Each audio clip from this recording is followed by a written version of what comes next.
प्रशासनिक सेवा से इस्तीफा देकर कांग्रेस में शामिल हो राजनीति में उतरी निशा बांगरे ने ग्वालियर में आयोजित चुनावी सभा में बीजेपी पर जमकर जुबानी हमला बोला। निशा ने कांग्रेस के राष्ट्रीय अध्यक्ष मल्लिकार्जुन खड़गे के सामने केंद्रीय मंत्री ज्योतिरादित्य सिंधिया पर भी जमकर निशाना साधा और भाजपा के साथ महाराज के खून पर ही सवाल खड़े कर दिए। दरअसल कांग्रेस में शामिल होने के बाद पहली बार चुनावी सभाओं को कांग्रेस के समर्थन में संबोधित कर रही निशा बांगरे ने अपने संबोधन में प्रदेश भाजपा सरकार पर एक के बाद एक गंभीर आरोप लगाए। केंद्रीय मंत्री और सिंधिया रियासत के महाराज ज्योतिरादित्य सिंधिया के खिलाफ भी मंच से सीधा निशाना साधा। निशा ने मंच से कहा कि जब मैं नौकरी कर रही थी तब मेरा कसूर क्या था, मुझे नौकरी से त्याग पत्र क्यों देना पड़ा, सब यही सोच रहे हैं। सच तो ये है कि इस सरकार के कारण अपने घर में आयोजित सर्वधर्म प्रार्थना कार्यक्रम में जाने की अनुमति नहीं दी थी। उसी दिन ही मैंने अपना त्याग पत्र दे दिया। ऐसी नौकरी किस काम की जिसमें अपने संवैधानिक अधिकारों को प्राप्त नहीं कर पा रही हूँ। जब मेरी ये हालत देखी तो सोचने पर मजबूर हो गई कि जब मेरी ये हालत है तो उस कुर्सी पर बैठकर मैं दूसरों को कैसे उनका हक अधिकार दिला पाऊंगी। निशा यही नहीं रुकी और मंच से सीधे पीएम मोदी को लेकर कहा कि कल परसों मोदी जी कह रहे थे कि कांग्रेस का खून खराब है। सच तो ये है कि कांग्रेस का नहीं, महाराज सिंधिया और भाजपा का खून खराब है। यदि हम चाहते कि हमारे भी घर में दीपावली हो तो कांग्रेस को जिताना होगा। भारतीय जनता पार्टी भी आज ईस्ट इंडिया कंपनी की तरह काम कर रही है। वह धर्म और जाति को लेकर तोड़ने का काम कर रही है। इसके साथ ही मध्य प्रदेश में भाजपा शासन के दौरान अधिकारियों पर बहुत दबाव है। प्रशासन के अंदर आज बहुत सुधार की जरूरत है। भारतीय जनता पार्टी की सरकार अपने हितों को साधने के लिए अधिकारियों को भ्रष्टाचारी बनाने के लिए तैयार है। कमीशन पाने के लिए पुलिस को गुंडा बनाने का काम भी यह सरकार कर रही है। ग्वालियर से चंबल ब्रेकिंग के लिए गिरिराज रजक की खास रिपोर्ट। बिल्कुल, देखिए मेरा बचपन बुंदेलखंड में बीता है।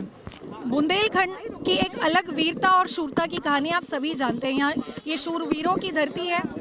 यहाँ पे स्वतंत्रता संग्राम सेनानियों ने बलिदान दिया है और मैं यहाँ आई ही इसलिए हूँ कि जिस प्रकार से लक्ष्मीबाई झलकारी बाई ने इस देश के लिए अपनी आज़ादी, अपने प्राणों की आहुति दी है, उनके खून से ये धरती सींची गई है।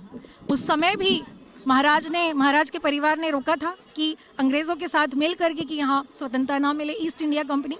तो मैं कहती हूँ, तो मैं तो कह रही हूँ कि भारतीय जनता पार्टी भी ईस्ट इंडिया कंपनी की तरह ही काम कर रही है।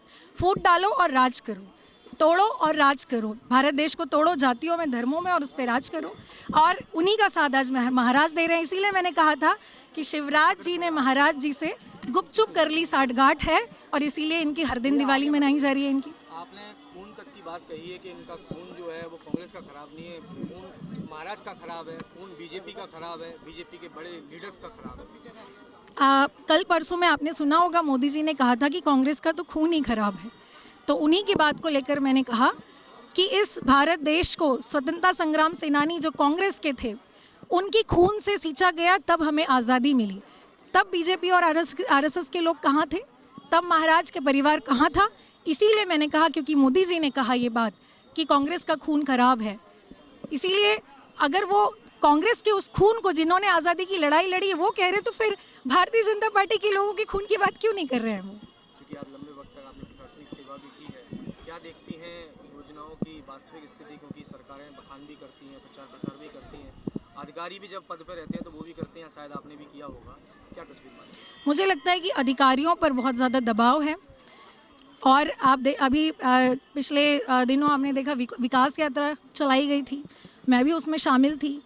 बहुत सुधार की ज़रूरत है प्रशासन के अंदर भी, और भारतीय जनता पार्टी की सरकार अपने हितों को साधने के लिए जो है वो अधिकारियों को भ्रष्टाचारी बनाने को तैयार है, कमीशन के लिए तैयार है, वो अपने पुलिस को गुंडागर्दी करवाने के लिए तैयार है, जो कि मेरे साथ हुआ।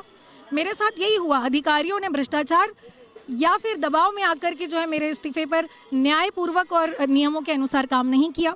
पुलिस के गुंडों को भेजकर मेरे कपड़े फाड़े, धमकी दी गई कि आपको जान से मार दिया जाएगा, डंपर से कुचल दिया जाएगा, गोली चलवा दी जाएगी। तो ये प्रशासन और शासन ने जो किया, आप साफ साफ देख सकते हैं कि किस तरीके से अधिकारी दबाव में अपनी नौकरी कर रहे हैं। आज डर नहीं है आपको राजनीति में आने के बाद कि ये सारी जो आपके ऊपर लगाए गए धमकियां मिली आपके साथ घटनाक्रम, वो तो हमेशा ही चलता रहेगा, लेकिन हम तो तब भी नहीं रुके जब हमने न्याय पद यात्रा 335 किलोमीटर की आमला से भोपाल के लिए निकाली थी। हम शिवराज जी के गांव भी गए थे, जैत, जहां उनका जन्म हुआ है, उनका स्वयं का गांव। आप वहां की स्थिति देखेंगे तो दंग रह जाएंगे। जिस न्याय की और आदिवासियों की बात मुख्यमंत्री जी कहते हैं, जिस लाडली बहना की बात वो करते हैं, उनके गांव जैत जाके उनके सरपंच महोदय से पूछे जो आदिवासी समाज के हैं, वो कहते हैं कि मैं तो नाम मात्र का सरपंच हूँ, चलाते तो दबंग यहाँ के लोग हैं। तो क्या इस तरह का सशक्त भारत हमने चाहा था? जो भारत के संविधान में त्रिस्तरीय पंचायत की बात की थी, जिसमें ग्राम पंचायत जो है सबसे महत्वपूर्ण इकाई है, उनको इस तरीके से सशक्त जो है शिवराज जी करना चाहते हैं।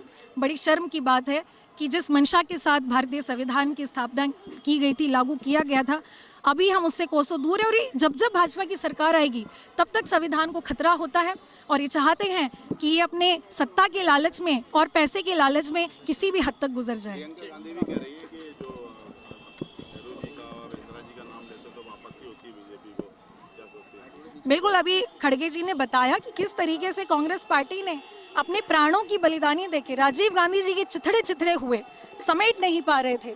32 गोलियां इंदिरा गांधी जी के शरीर में लगी। तो इस तरह का त्याग और समर्पण कांग्रेस पार्टी ने इस देश के लिए दिखाया है, यही बात मैं भी कहना चाहती हूँ।